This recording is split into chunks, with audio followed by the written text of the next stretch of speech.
بھائی آج بھی دنیا میں غیر مسلموں کی تعداد مسلمانوں سے زیادہ ہے. جب بھی کسی کو کسی گناہ سے روکو وہ کیا کہتا ہے؟ یہ تو سبھی کر رہے ہیں.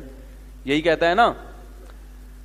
ارے بھائی کسی کو بولو یار یہ کام مت کرو, یہ مت کرو, یہ حرام مت کھاؤ, یہ وہ کہہ رہے ہیں آج کل تو سبھی کھا رہے ہیں. اب آپ انگریزوں کو جا کے بولو کہ اپنے ابا اماں کو اولڈ ہاؤس میں جمع مت کراؤ, وہ کہیں گے یہ تو ساری پورا یورپ کرا رہا ہے.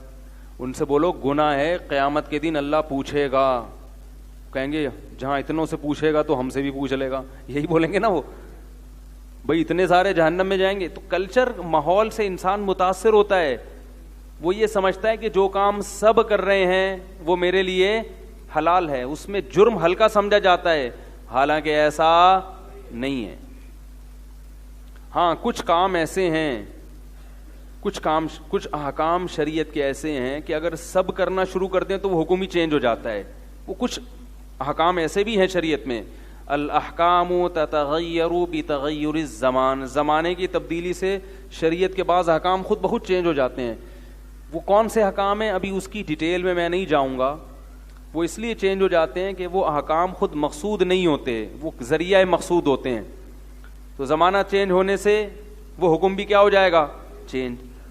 جیسے غیر مسلموں کی مشابہت حرام ہے, لباس میں, پوشاک میں, لائف اسٹائل میں ہمیں اجازت نہیں ہے کہ ہم غیر مسلموں کی کیا کریں؟ نقالی کریں, ان کو فالو کریں. کیوں؟ تاکہ دیکھنے میں آپ غیر مسلم نہ لگے. لیکن علماء بیان کرتے ہیں کہ اگر مسلمانوں میں ایک چیز کا رواج پڑ جائے تو پھر اس میں مشابہت خود بخود, بولو بھائی, ختم. جیسے جب ہندوستان میں انگریز آیا تو مسلمانوں میں میز کرسی پہ کھانے کا رواج, ارے یار کیا ہو گیا بولو یار, مولوی صاحب کیسے بیٹھے ہوئے ہو, دیکھو بیچارے چشمہ لگا کے, چشمہ بھی لگا ہوا ہے.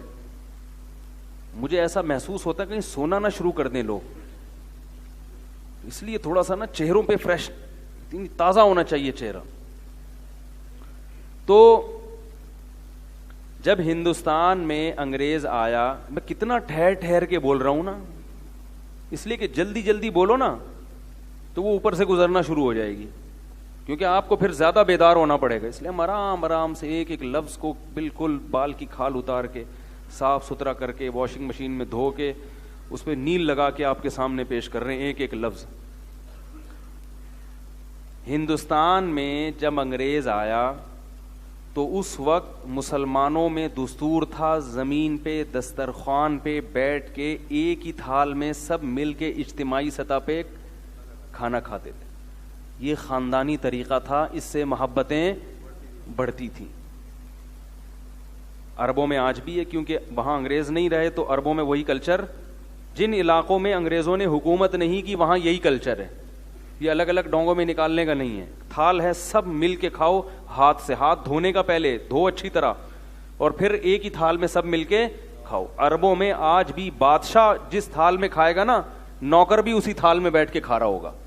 اس کو بہت برا سمجھا جاتا تھا مسلمانوں میں کہ کھانے میں تفریق کی جائے, کیونکہ پیغمبروں کی سنت ہے اجتماعی سطح پہ کھانا. ابراہیم علیہ السلام کے بارے میں روایات میں, بعض روایات میں آتا ہے اکیلے کبھی نہیں کھاتے تھے, جب بھی کھانا کھا رہے ہیں تو کسی نہ کسی کو ساتھ میں بٹھا لیا, بھائی کھاؤ, رزق میں برکت ہوتی ہے, محبت بڑھتی ہے.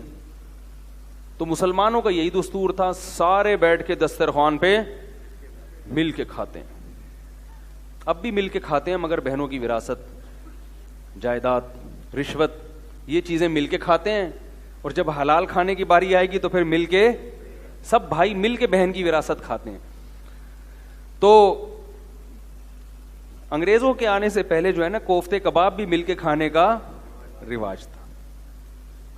تو سارے بہویں اور بھابیاں اور داماد اور سب رشتے دار بیٹھ کے, اور زمین پہ جو مالدار تھے نا وہ بھی, اور غریبوں اور مسکینوں کی بات نہیں, بڑے بڑے مالدار لوگ یہ کام کرتے تھے. بادشاہوں کے ہاں ایسا ہوتا تھا.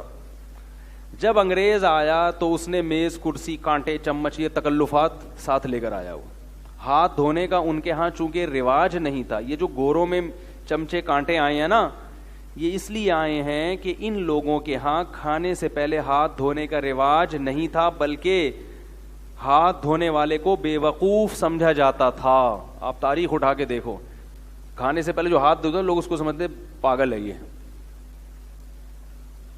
کیا حرکت کر رہا ہے بھائی.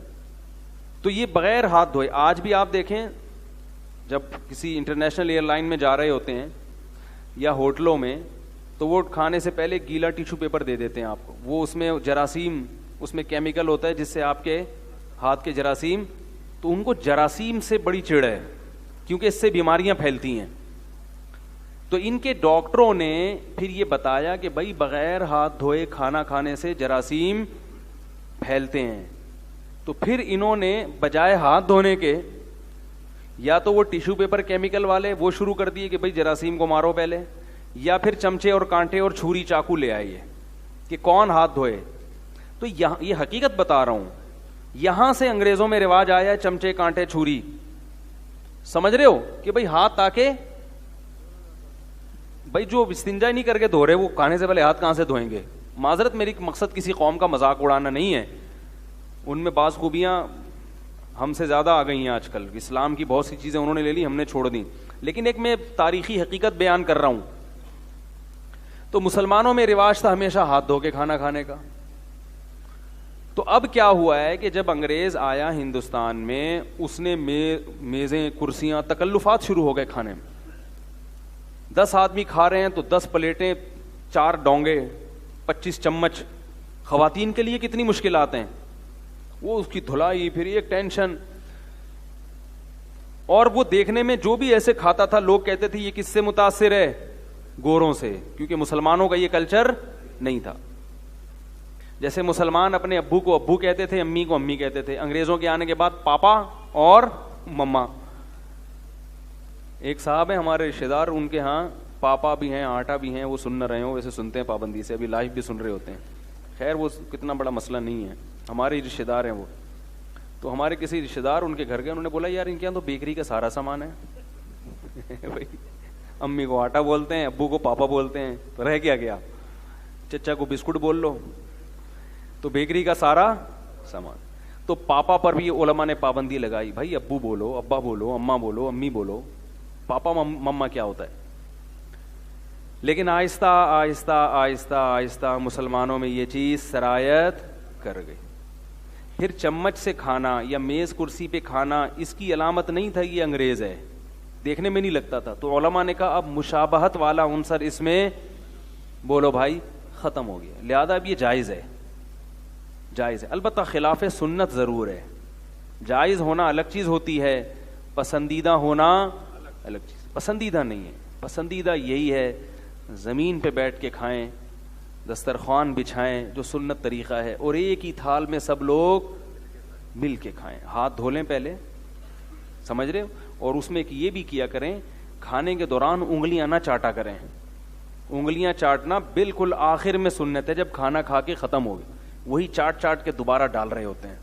اسی وجہ سے پھر ہم بھی کہتے ہیں یار ہمیں الگ نکال کے دے دو بھائی. گٹکا کھایا بھائی یوں چاٹا، وہی انگلی ڈال دی اندر، اور پتہ نہیں کس کس طریقے سے وہ عجیب سا تمیز. جب اجتماعی کھانا سنت ہے پھر تمیز سے کھائے نا انسان.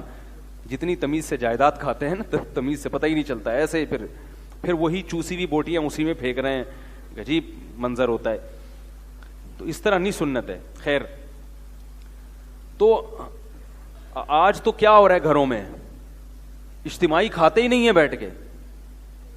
بچہ کالج سے آئے گا، وہ اپنا کھانا لے کے چوہے کی طرح کسی کونے میں گھس جائے گا. وہ جیسے چوہے نہیں ہوتے، کچھ چیز کچن سے نکالی بھاگا بھاگے گا، پائپ میں گھس کے کھا رہے وہاں. بالکل یہ حساب ہے. وہ اپنا آیا کچن سے، فریج سے کچھ نکالا، ادھر گھس گیا کونے میں.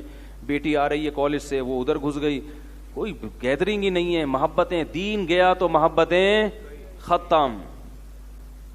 اپنی اولاد کو پڑھانے لکھانے کا تو بڑا شوق ہے آپ لوگوں کو بھائی، کچھ تربیت کا پتہ نہیں.